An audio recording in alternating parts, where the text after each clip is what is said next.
Hoje temos um convidado muito especial para a nossa entrevista. Arnaldo, apresenta lá o nosso convidado. Entrevista da semana. Entrevista da semana. A Architizer, a maior comunidade online de arquitetos do mundo, coloca o seu ateliê no top 8 dos melhores de Portugal. A obra, crescentemente reconhecida, vem sendo distinguida com importantes prémios internacionais. A título de exemplo, vários projetos seus foram premiados na mais recente edição dos Prémios Globais de Arquitetura, uma distinção anual destinada a arquitetos de todo o mundo. O prestígio, em Portugal e no estrangeiro, o respeito e a admiração dos pares tornam Tiago do Val uma referência incontornável na arquitetura portuguesa contemporânea. Meu caro Tiago, muito boa tarde, seja muito bem-vindo a este programa. Eu, a Sara e o Marco temos muito gosto em receber-te e muito gosto em teres aceitado o nosso convite. Obrigado, eu é que agradeço. Depois de uma apresentação dessas, as expectativas são muito altas. E a responsabilidade é enorme. Mas isto é um truque que nós fazemos. Isto é um truque que nós fazemos, que é para os convidados sentirem a responsabilidade e depois estarem à altura nesta conversa. Ainda não sei pela porta, vamos ver. Não. Olha, tu tens obra publicada em várias partes do mundo. O teu trabalho tem sido exposto em Portugal e no estrangeiro. Tens sido jurado de importantes prémios de arquitetura em Portugal, nos Estados Unidos, em França, no Reino Unido, agora nos Tokyo Design Awards, em que és o único representante de Portugal. Vamos ao início. De onde vem o gosto pela arquitetura? Como é que tudo começou? A história da origem. Eu não sei se é uma história particularmente interessante, porque eu também não sou uma pessoa muito diferente do normal. Eu era um miúdo extremamente curioso, como todos, com uma necessidade muito grande de saber o porquê das coisas, e isso atraiu-me muito rapidamente, primeiro para a ciência. Eu era um obcecado pela ciência, não só porque me permitia compreender coisas do mundo que me rodeava, mas também porque me permitia imaginar coisas de um mundo que não tem nada a ver com o nosso mundo cotidiano. E com a realidade. Com a grande escala da ciência, do universo, das estrelas, das galáxias e das coisas exóticas, né, dos buracos negros e dos anéis de Saturno. E, portanto, até à minha adolescência eu estava plenamente seguro de que ia ser astrónomo e que ia estudar Física Aplicada na Universidade do Porto. Mas as coisas não aconteceram bem assim, como é óbvio, né? Porque a curiosidade continuou para além das coisas naturais, avançou para as coisas do homem, né? Como é que eram feitas as questões da engenharia, do design no seu sentido mais abrangente. Sim. Porque a gente olha para um objeto e, por exemplo, estes auscultadores, há aqui questões que são de desenho, há opções que são estéticas, há opções que são de ergonomia, mas há também condicionantes que têm a ver com a tecnologia que é aplicada, a organização dos seus componentes lá dentro, porque é assim, não de outra forma, e todos estes aspectos têm de dialogar como na arquitetura, no fundo. Exatamente, para produzir um desenho final que é um compromisso entre todas estas partes, e todas estas partes provocam as outras para encontrar soluções um bocadinho melhores e que permitam outras coisas, não é? E isto é um puzzle extremamente estimulante. E não deixa de ser ciência também. Sim, é tudo combinado, não é? Tudo combinado. É uma visão, não sei como dizê-lo, globalizante, se calhar. É claro que eu, como miúdo, estava interessado no design automóvel, portanto eu queria ser designer de automóveis. E até chegou-se a pôr em cima da mesa ir para a Sbarro. A Sbarro é um carroçador suíço na velha tradição italiana, fazem protótipos, fazem carros muito especiais de pequenas séries, etc. E eles têm uma escola, são muito à vanguarda, mas eu também nessa idade nem sequer considerava a hipótese de Portugal, era uma ideia que me assustava, portanto rapidamente percebi que o caminho não era ser designer automóvel em Portugal e assim de uma maneira muito orgânica, que foi-me aproximando de uma coisa mais pragmática e mais realista, Daí que a é- arquitetura. que é ser arquiteto em Portugal. Sim. E por aí, sei lá, com 15 a 16 anos já sabia bem que queria ser arquiteto, embora também não tivesse bem a certeza do que é isso de ser arquiteto. É uma coisa que descobri mais tarde e felizmente correu muito bem, que descobri que gosto ainda mais. Tu licenciaste em Coimbra, e, entretanto tu hoje tens um ateliê em nome próprio. Como é que foi o teu percurso depois de saíres da universidade até este momento, em que és um arquiteto que trabalha com uma equipa e que coordena uma equipa? Sim. Eu não tive um percurso muito convencional, mesmo durante a universidade. Eu comecei a fazer arquitetura profissionalmente entre o segundo e o terceiro ano, em Arcos de Valdevez, porque queria financiar uma viagem de estudo à Índia com o Walter Roça e com o Paulo E Varela foste Gomes. trabalhar para o estrangeiro, para Arcos de Valdevez. Fui para a Galiza. Os recontos que Sim. me perdoem. Isto é uma pequena vontade sem importância. Não dá para resistir. Mas foi assim que aconteceu. Depois não fiz a viagem, houve aqueles problemas do costume na fronteira com o Paquistão, mas isso colocou logo assim uma pedrinha na engrenagem, porque fazer arquitetura no contexto de um gabinete pareceu muito mais interessante e muito mais estimulante do que fazê-lo no contexto do curso de arquitetura. E a partir daí, bem, mais ou menos em simultâneo, eu fui vice-presidente da Académica em Coimbra durante uns anos. Transitei para os órgãos de gestão da universidade, fui senador, fui membro da Assembleia, fui delegado do Serviço de Ação Social, fui representante de Estudantes de Arquitetura na Associação Nacional de Estudantes de Arquitetura. Fiz 30 por uma linha menos fazer o curso. Um homem dos 7 ofícios. Claro, mas é um problema, porque de facto todas estas experiências foram magníficas, enriquecedoras, únicas e contribuíram imenso para o profissional que eu sou hoje, Sim. mas também dificultaram muito o regresso ao curso depois quando quis fazê-lo.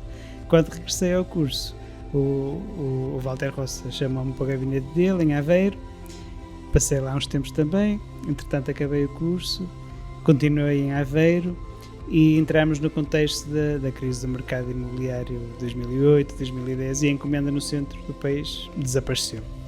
E eu achei que se calhar tinha melhores chances aqui no Minho e regressei às origens. E foi aí que me estabeleci Em Braga. próprio. Em Braga. Sim, primeiro abri um gabinete em Ponte Lima, mas não resultou muito bem, Porque tu és natural de Ponte Lima. depois os santos da casa não fazem milagres, e depois em Braga. Então, e a que áreas se dedica o seu ateliê, Tiago? Se calhar um bocado na sequência desta minha maneira de ser, de querer olhar para tudo e considerar tudo, o meu gabinete é um bocadinho assim também.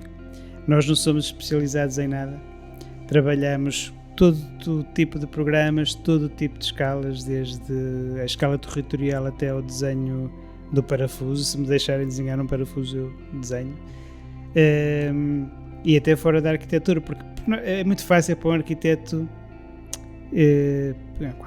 quando fazemos uma obra, consideramos todas as escalas da obra, independentemente da escala da obra ser grande ou pequena. Pode ser um grande equipamento ou uma pequena casa, mas a pequena casa também tem várias escalas, não é? Desde, vamos dizer, os arranjos exteriores e a sua volumetria, até o desenho do rodapé ou da forma como a dobradiça encaixa no ar da porta. Não importa a escala, tu desenhas inclusive garrafas e já foste premiado Sim. por desenhar garrafas. É verdade, porque faz tudo parte, não é? Quando temos uma intenção ou estamos a contar uma história com uma obra, essa intenção reflete-se no desenho em todas as escalas. Vamos dizer que, vou inventar aqui um cenário em que uma obra, do ponto de vista plástico, se define como uma série de planos. Em vez de ser um volume, é uma soma de planos, e a gente trabalha os planos, separamos uns dos outros com sombras, etc. E desenhamos a parede dessa forma. Quando desenhamos o rodapé, se calhar vamos usar os mesmos princípios. Há uma sombra que também separa o rodapé do chão. Portanto, estes fios condutores são transversais do início ao fim. Portanto, é muito fácil, depois de fazermos todo esse processo, começar a desenhar outras coisas. O desenho de mobiliário, por exemplo, é uma coisa que eu faço frequentemente, e do mobiliário ao design de produto também. Falaste das garrafas, já desenhei relógios, acabei por desenhar um carro, noutra vida daquelas que também me esqueço. Portanto, para além de fazermos tudo em arquitetura, começámos a extravasar um bocadinho. Ainda há pouco tempo fiz imagem corporativa para uma empresa que me pediu, estávamos a tratar, a desenhar a fachada da sede da empresa com um grande logótipo, e pensámos, não, isto tem de ser desenhado por nós também, porque senão isto não faz sentido. Eu tenho a certeza que o Arnaldo me vai perdoar, mas esta pergunta seria inevitável. Tenho aqui perante mim 2 artistas, um poeta, um arquiteto, e as casas são pessoas de família. Foi o maravilhoso livro que o Arnaldo escreveu de poesia e foi composto e desenhado pelo Tiago. Como é que foi esta experiência de juntar a poesia do Arnaldo ao seu desenho? Primeiro tenho que dizer que a poesia do Arnaldo não precisava da distração dos meus desenhos. E eu gostava de dizer que quando vi o design do livro concluído, pensei imediatamente nas que eu me meti, as pessoas vão gostar muito mais do design do que do conteúdo do livro. Não, foi um bom casamento, salvo seja. Foi um trabalho de diálogo, mas um diálogo silencioso, porque nós não conversámos muito sobre o assunto. A conversa foi sendo feita entre as palavras e a composição e alguns desenhos aqui e acolá, mas foi um casamento auspicioso. Quando se olha para a arquitetura que fazes, é notório um cunho muito pessoal. Torna-se muito difícil identificar o teu trabalho com uma determinada escola ou com um determinado estilo. É uma arquitetura desse ponto de vista livre?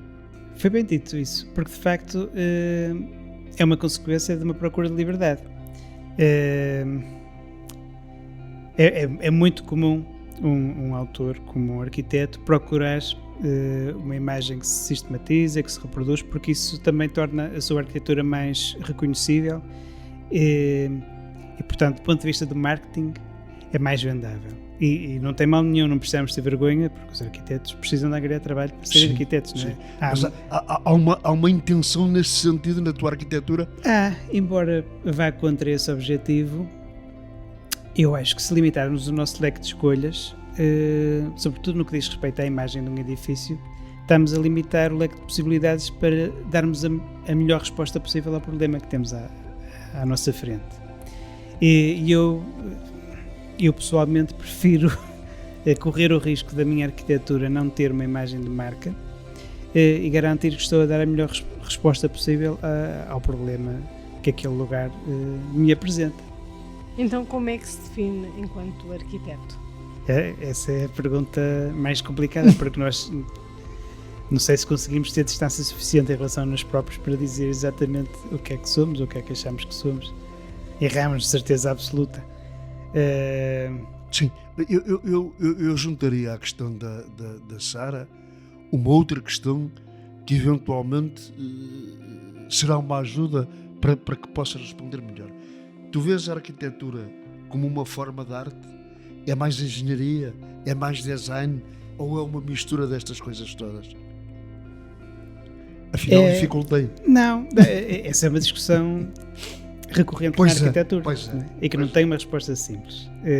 E eu próprio acho que vou dando respostas diferentes de dia para dia, porque também as minhas sensibilidades vão mudando, depende do contexto em questão e do que tenho em mãos naquele momento. Mas a arquitetura é tudo, não é? A dificuldade na resposta é porque o conceito de arte pode ser muitas coisas diferentes também, não é? A arquitetura é como tu dizias, é como este escutador, não é? Tem que dar uma resposta integrada a todas as questões. E há questões que são funcionais, há questões que são estéticas, há questões que são construtivas, que andam à volta da engenharia ou da arte, como dizias.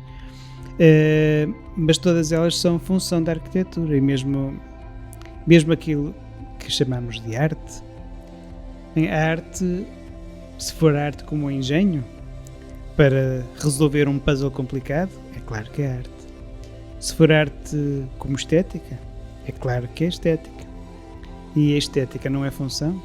É claro que a estética é função. Até porque, vamos imaginar uma escola como esta, não é? É possível dar uma resposta estritamente funcional, 100% bem sucedida do ponto de vista funcional, e a escola não cumprir, porque há outros requisitos, outros parâmetros que também precisam de ser cumpridos, não é? Nós apreendemos o espaço construído de uma maneira muito intuitiva. É uma reação inata e subconsciente. Há estímulos na construção, texturas, cores, formas, tipos de luz que alteram a nossa forma de estar e o nosso bem-estar.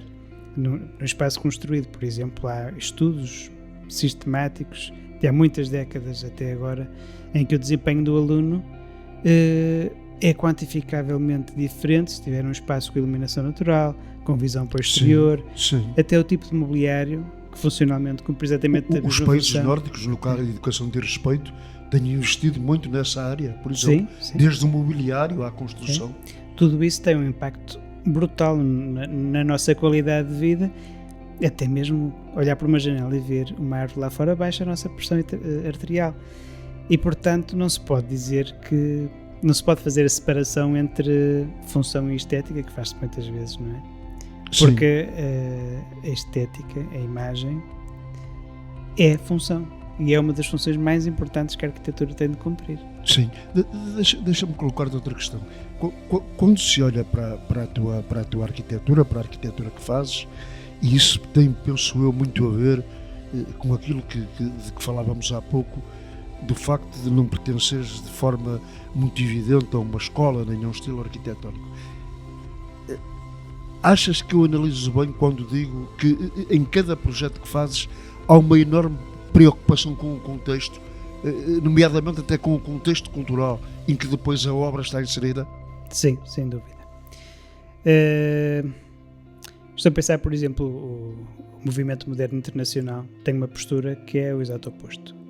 É a postura de se reinventar a roda do zero. E vale por si. Sim. E vale por si. E é igual em Portugal ou na Nova Zelândia.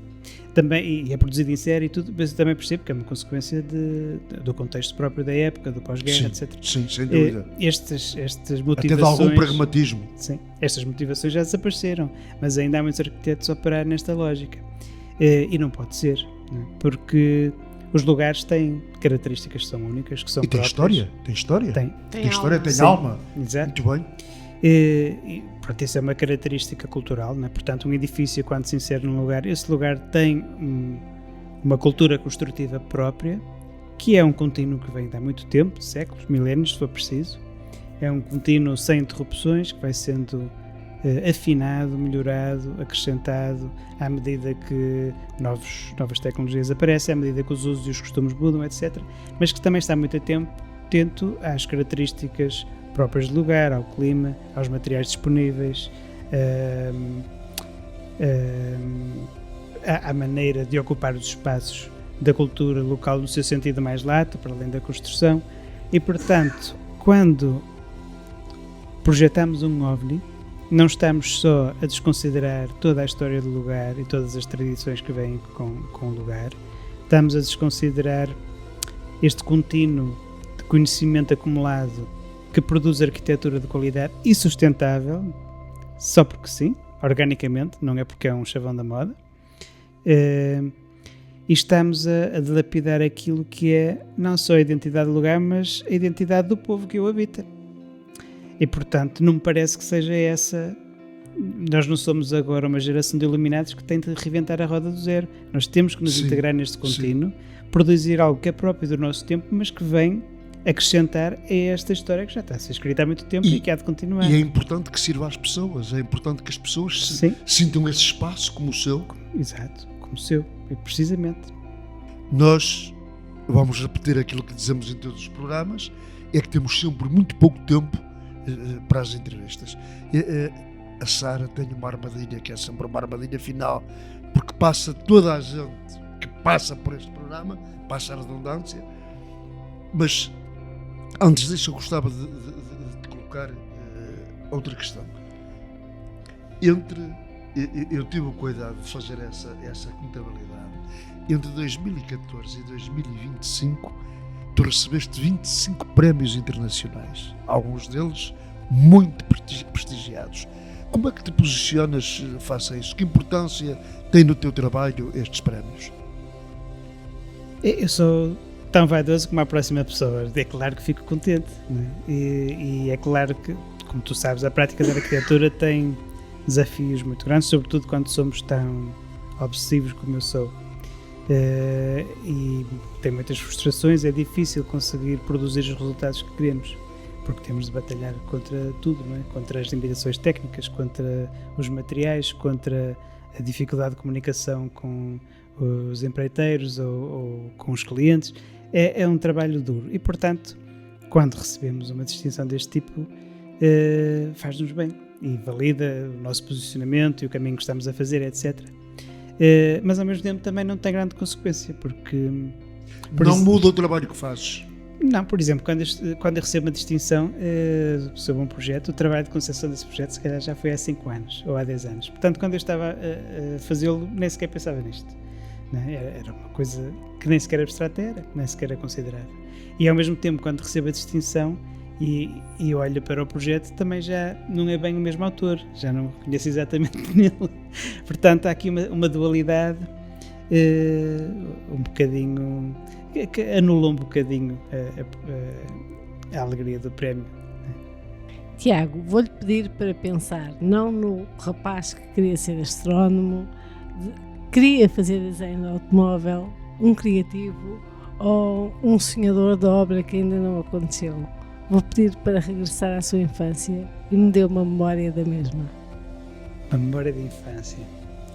A primeira que me veio à cabeça foi uma imagem da minha avó, eu com ela, pequenino, 2 ou 3 anos, na feira de Ponte de Lima. Que na altura me parecia uma coisa tão normal e que hoje me parece uma coisa tão extraordinária. E que se calhar de uma maneira subconsciente, estas pequenas coisas como essa acabam por moldar a relação que eu tenho com a cultura popular, com o significado que as coisas têm nos lugares onde estamos. As pequenas memórias da minha infância, como esta, que parecem tão banais no momento e que à distância parecem tão especiais porque são tão características de um lugar, de um tempo, das pessoas que lá estão, afetam-me, se calhar num plano subconsciente, de uma maneira que tem resultados na minha arquitetura, que é igualmente atenta às pessoas, ao lugar, ao tempo, às tradições que vêm de trás e que não quero de maneira nenhuma que sejam interrompidas, mas sim prolongadas em direção ao futuro, não como uma saudade do passado, mas como a continuação da escrita desse romance com novas palavras próprias do nosso tempo e abrindo portas a que continuem por aí fora. Meu caro Tiago, foi um enorme privilégio ter-te aqui connosco. Não é a primeira vez que colaboras com a nossa escola, já escreveste na nossa revista, já vais participar este ano, posso anunciar aqui em primeira mão no Aqui à Cultura, com uma exposição da tua obra, já participaste aqui também nas Jornadas da Criatividade.